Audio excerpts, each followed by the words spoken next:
শপথ গ্রহণের আগেই পে স্কেল নিয়ে নিজের অবস্থান স্পষ্ট করলেন তারেক রহমান, জানালেন গ্যাজেটের সময়সূচি। তো দর্শক, নবম পে স্কেলের আজকের সবচেয়ে গুরুত্বপূর্ণ নিউজটি শেষ পর্যন্ত দেখুন এবং শুরুতেই চ্যানেলটি সাবস্ক্রাইব করে রাখুন পরবর্তীতে নবম পে স্কেলের সকল আপডেট সবার আগে পেতে। তো দর্শক, নতুন নির্বাচিত প্রধানমন্ত্রী হিসেবে শপথ গ্রহণের আগেই দেশের সরকারি কর্মচারীদের দীর্ঘদিনের প্রতীক্ষিত বিষয়টি নিয়ে স্পষ্ট অবস্থান ঘোষণা করলেন তারেক রহমান। সরকারি প্রশাসনের স্বচ্ছতা এবং কর্মচারীদের আর্থিক কল্যাণকে অগ্রাধিকার দিতে তিনি জানিয়েছেন, নতুন পে স্কেল বাস্তবায়ন হবে নির্ধারিত সময়সূচি এবং তার জন্য গ্যাজেট প্রকাশের কাজ শীঘ্রই সম্পন্ন হবে। সরকারি কর্মকর্তাদের মধ্যে ইতিমধ্যেই এ নিয়ে ইতিবাচক প্রতিক্রিয়া দেখা গেছে, কারণ বহু বছর ধরে সরকারি কর্মচারীরা নতুন বেতন কাঠামোর বাস্তবায়নের জন্য অপেক্ষা করছিলেন। একটি সংক্ষিপ্ত বিবৃতিতে তারেক রহমান বলেন, সরকারি কর্মচারীরা যাতে সময়মতো এবং সুবিচার সঙ্গত বেতন পান তা আমাদের অগ্রাধিকার। দীর্ঘদিনের অর্থনৈতিক অনিশ্চয়তা এবং প্রশাসনিক জটিলতা অনেক কর্মকর্তাকে বঞ্চিত করেছে। নতুন গ্যাজেটের মাধ্যমে আমরা এই দীর্ঘ প্রতীক্ষার সমাপ্তি ঘটাবো। তো দর্শক, তিনি বিস্তারিতভাবে আলোচনা করেছেন নতুন পে স্কেল প্রণয়ন, কর্মচারীদের বেতন বৃদ্ধি এবং সরকারি প্রতিষ্ঠানের আর্থিক সক্ষমতা নিয়ে। তিনি পুনরায় জোর দিয়ে বলেন, নতুন পে স্কেল শুধুমাত্র সরকারি কর্মকর্তাদের কল্যাণ নয়, এটি দেশের অর্থনীতির স্থিতিশীলতাকেও শক্তিশালী করবে।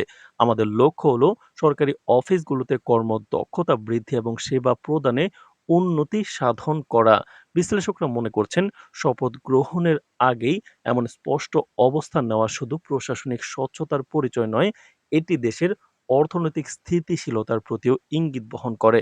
সরকারি কর্মচারীদের মধ্যে দীর্ঘদিন ধরে বেতন কাঠামো নিয়ে অনিশ্চয়তা বিরাজ করছিল।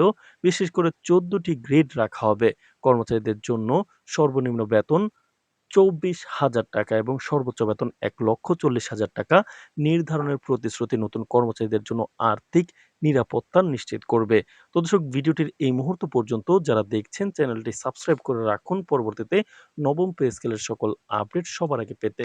তো দর্শক, বিএনপির নতুন প্রধানমন্ত্রী তারেক রহমান অন্তর্বর্তী সরকারকে ধন্যবাদ জানান পে স্কেল নিয়ে প্রাথমিক কাজ এগিয়ে রাখার জন্য। তিনি বলেন, অন্তর্বর্তী সরকার যে দায়িত্বশীলতার পরিচয় দিয়েছে, পে স্কেলের রিপোর্ট প্রস্তুত করেছে এবং আমাদের কাছে তা হস্তান্তর করেছে, তার জন্য আমরা তাদের কাছে কৃতজ্ঞ। সরকারি কর্মকর্তাদের মধ্যে ইতিবাচক প্রতিক্রিয়া স্পষ্ট। অনেকেই জানিয়েছেন, দীর্ঘদিনের অপেক্ষার পর এ ধরনের স্পষ্ট নির্দেশনা তাদের মনোবল বাড়াবে। বিশ্লেষকরা বলছেন, নির্বাচিত সরকারের হাতে ক্ষমতা হস্তান্তরের আগেই এই ধরনের পদক্ষেপ তাদের প্রতি দায়িত্বশীলতার পরিচয় দেয়। নতুন পে স্কেলের মাধ্যমে বেতন কাঠামো আরও স্বচ্ছ, ন্যায্য এবং সমন্বিত হবে, যা সরকারি অফিসের কর্মক্ষমতাকে উল্লেখযোগ্যভাবে বৃদ্ধি করবে। তবে শুধু প্রতিশ্রুতি যথেষ্ট নয়। এজন্য তারেক রহমান একটি বিশেষ পর্যবেক্ষণ কমিটি গঠন করেছেন, যা পে স্কেল বাস্তবায়নের প্রতিটি ধাপ মনিটর করবে। কমিটি প্রয়োজনে সরকারি কর্মকর্তাদের সঙ্গে সরাসরি যোগাযোগ রাখবে এবং গ্যাজেট প্রকাশের পর যে কোনো ধরনের প্রশাসনিক জটিলতা বা বিলম্ব হলে তা দ্রুত সমাধান করবে। সরকারের এই পদক্ষেপে দেশের সরকারি কর্মকর্তাদের মধ্যে ইতিবাচক সাড়া ছড়িয়েছে এবং তারা আশা করছেন যে নতুন পে স্কেল কার্যকর হলে তাদের আর্থিক নিরাপত্তা এবং কর্মসূচি নিশ্চিত হবে। তো দর্শক, একই সঙ্গে তিনি দেশের অর্থনীতির সামগ্রিক চিত্র সামনে রেখেছেন।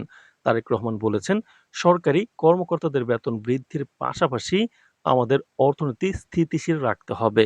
নতুন পে স্কেল বাস্তবায়ন হবে সমন্বিত পরিকল্পনার মাধ্যমে, যাতে এটি দেশের বাজেটের উপর কোনো অনাকাঙ্ক্ষিত চাপ সৃষ্টি না করে। অর্থনীতিবিদদের মতে এই ধরনের সমন্বিত পরিকল্পনা দেশের আর্থিক ও প্রশাসনিক স্থিতিশীলতার জন্য অত্যন্ত গুরুত্বপূর্ণ। তো দর্শক, ভিডিওটির এই মুহূর্ত পর্যন্ত যারা দেখছেন চ্যানেলটি সাবস্ক্রাইব করে রাখুন পরবর্তীতে নবম পে স্কেলের যে কোনো গুরুত্বপূর্ণ আপডেট সবার আগে পেতে। তো দর্শক, রাজনৈতিক বিশ্লেষকরা মনে করছেন, শপথ গ্রহণের আগে পে স্কেল সংক্রান্ত এই পদক্ষেপ দেশের সরকারি প্রশাসনে একটি নতুন দৃষ্টান্ত স্থাপন করছে। এটি শুধু সরকারি কর্মকর্তাদের স্বার্থ রক্ষা করছে না, বরং প্রশাসনিক স্বচ্ছতা এবং দক্ষতা বৃদ্ধির ক্ষেত্রে গুরুত্বপূর্ণ উদাহরণ তৈরি করছে। দেশের সরকারি কর্মচারীরা আশা করছেন যে নতুন পে স্কেল কার্যকর হলে চাকরির মান, আর্থিক নিরাপত্তা এবং ভবিষ্যৎ পরিকল্পনা আরও নিশ্চিত হবে। সরকারি কর্মকর্তারা জানিয়েছেন, নতুন পে স্কেল কার্যকর হলে এটি দেশের সরকারি প্রতিষ্ঠানগুলোর মধ্যে ন্যায্যতা এবং সমতা নিশ্চিত করবে। বিশেষজ্ঞরা মনে করছেন এটি দেশের প্রশাসনের দীর্ঘমেয়াদী প্রভাব ফেলবে এবং সরকারি সেবার মান উন্নত হবে। এছাড়াও নতুন বেতন কাঠামোর মাধ্যমে সরকারি কর্মকর্তাদের মধ্যে মনোবল বৃদ্ধি পাবে, যা অফিসের উৎপাদনশীলতা এবং কর্মসংস্কৃতির উন্নতিতেও গুরুত্বপূর্ণ ভূমিকা রাখবে। শপথ গ্রহণের আগেই এই পদক্ষেপ নেওয়া নির্বাচিত সরকারের প্রতি স্বচ্ছতা, দায়িত্ব এবং দীর্ঘমেয়াদী পরিকল্পনার প্রমাণ হিসেবে বিবেচিত হচ্ছে। নতুন গ্যাজেট প্রকাশের মাধ্যমে পে স্কেল কার্যকর হলে সরকারি চাকরিজীবীদের আর্থিক নিরাপত্তা এবং কর্মসংস্থান নিশ্চিত হবে। দেশের প্রশাসনিক কার্যক্রমে এইটি একটি যুগান্তকারী পদক্ষেপ হিসেবে ইতিহাসে স্মরণীয় হয়ে থাকবে। তো দর্শক, নবম পে স্কেল সংক্রান্ত যে কোনো গুরুত্বপূর্ণ আপডেট পেতে চ্যানেলটি সাবস্ক্রাইব করে রাখুন। আজ এ পর্যন্তই, ধন্যবাদ।